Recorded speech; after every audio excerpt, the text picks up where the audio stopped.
Hello and welcome back to the channel. My name is Krashy, and today we have some pretty exciting news. It looks like Pokemon Unite Esports or competitive is definitely in the works. So let's go ahead and talk about that a little bit.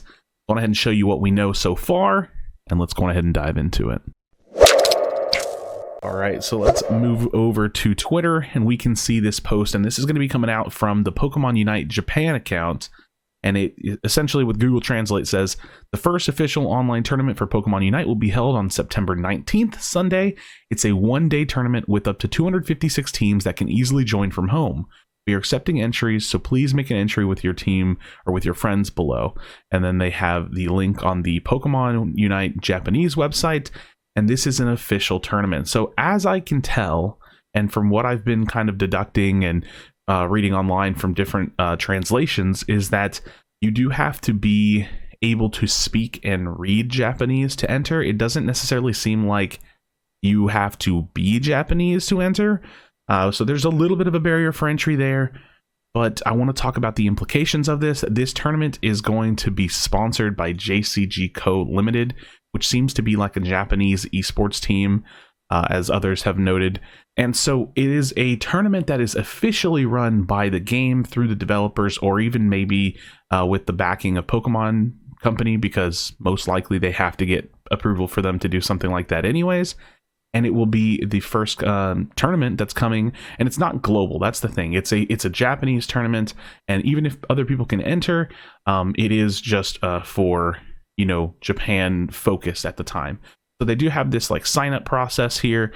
You can see the form and, you know, some terms and things like that. I'm not really necessarily going to go through it all, but they're asking for the ID of the player and like the player name and things of that nature. And they want all of that information for the other players. So it's probably a first come first serve sign up for the tournament. And I'll link the official like news page in the description if you want to check it out yourself. But yeah, it's going to be mostly teams of 5 to 7 people, so you can have substitutions. It's going to be a one-day tournament, and all the matches are going to be best of 1, except for like the final however many matches. The best of 4 will be, or the like I guess the final 4 teams, I suppose. I don't know. In the end, it'll be like best of 3 or kind of tournament format. Now, none of this really matters to me too much. You know, you can come and take a look at it, but I mostly want to talk about the implications of this. This is kind of me going back to the videos I've talked about in the past about will Pokemon Unite be an esport? And I think that this is clear that they have enough interest to run a tournament, to try the one-day format, and to see how much you know, entry potential there is. How many people will really sign up for this? This is nothing but a good thing.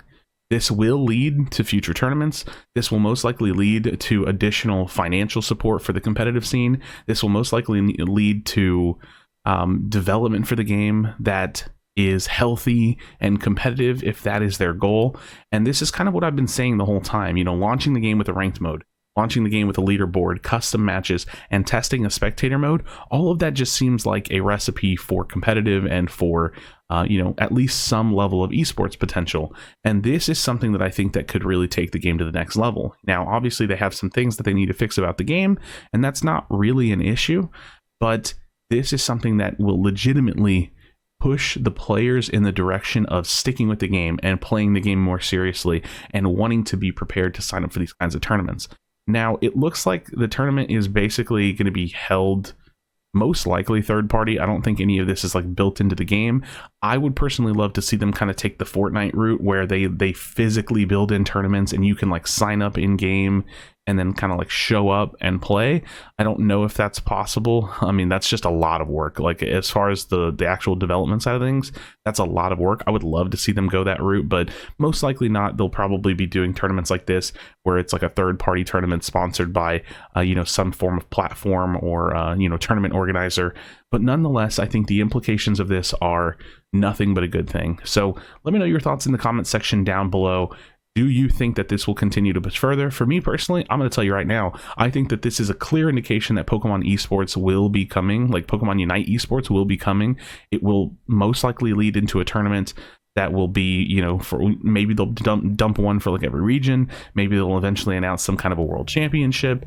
Who knows? You know, we do still live in a bit of a COVID world, so who knows if they'll ever do anything too global, but they may do some international online events and then have some rules around like lag and hosting and things. But nonetheless, let me know your thoughts. So as always, friends, be sure to be kind to one another, tell someone that you love them, and I'll see you on the next video.